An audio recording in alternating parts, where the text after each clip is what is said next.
I love, you've written many bestsellers, one of them, The End of Everything, How Wars Descend into Annihilation. You know, the end of people being lazy. I want to put up what's going on here because they were offered to be paid through September, pretty hefty 7-month severance.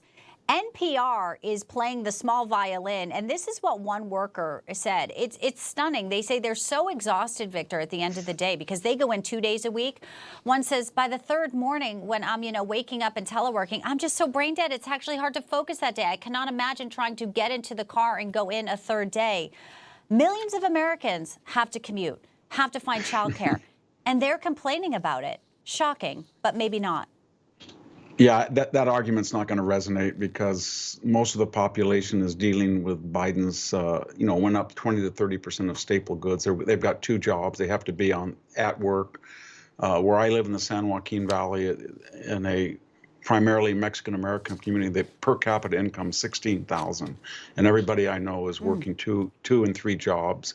They pay cash for gasoline, and by the $20 amounts, gas is still almost $5. So they live in la-la land, and they know it. And I think the subtext is they're worried that, I think they're really worried that if they leave their jobs, no one's going to miss them.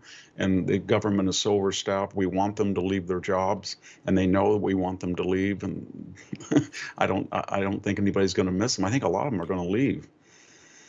I think so which too. Is good news. And also, the other angle of this story that I'd love to get your reaction on is they were notified via an email. I would think, you have a email. They are so upset. 2 of them are actually suing the Office of Personnel and Management to prevent them from creating an email. So they're government workers. They don't want to be reached. Elon Musk, I guess, is in the Office of Personnel Management as well. But they're trying to say that one time they got hacked. So years ago it was something. And now they're upset that they were even alerted by email. How dare you tell us anything? I mean, do they think they're beyond reproach? They always say that we had to do something.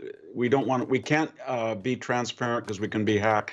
If you remember, Robert Hur used that argument, and when he excused the ghostwriter for Joe Biden, who was writing with Joe Biden with classified documents, which is against the law. Then he destroyed all of the evidence, and he said, "Well, I destroyed the evidence because I was afraid it was going to be hacked."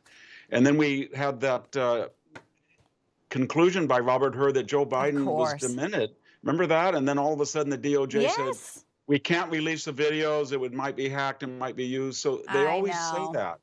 This is a revolution. I'm more worried about the hacks coming from China to the Treasury Department. Let's talk about those hacks. I know it's crazy, but they're being big babies. A lot of people have to get daycare. There's a lot of single moms out there. I can't believe these government workers saying 2 days a week commuting is too much. I am short on time because we had so much breaking news, but I want to bring up your op-ed that you wrote in the Las Vegas Review talking about the addicted, petty, hysterical left. Tell us what the viewers will pick up on, your thoughts this week. And it's always fantastic. Fill us in.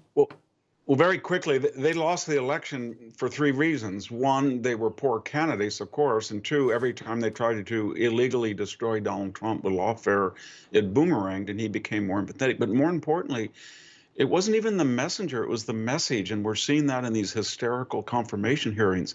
They're on the wrong side of public opinion on the border, on crime, on foreign policy, on energy, and they doubled down. And that's why the latest poll showed Quinnipiac, with the liberal polling outfit, said 37% of people agree with the Democratic Party. And that's the lowest in memory and history. It is. And those confirmation hearings show us that it's all heat and no light. They just double down on an unpopular message by trying these ad hominem invective, trying to destroy these people.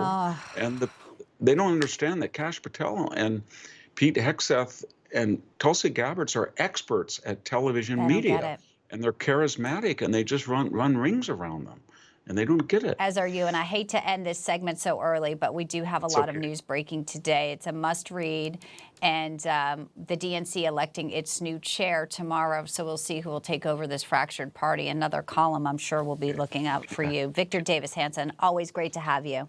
Thank you.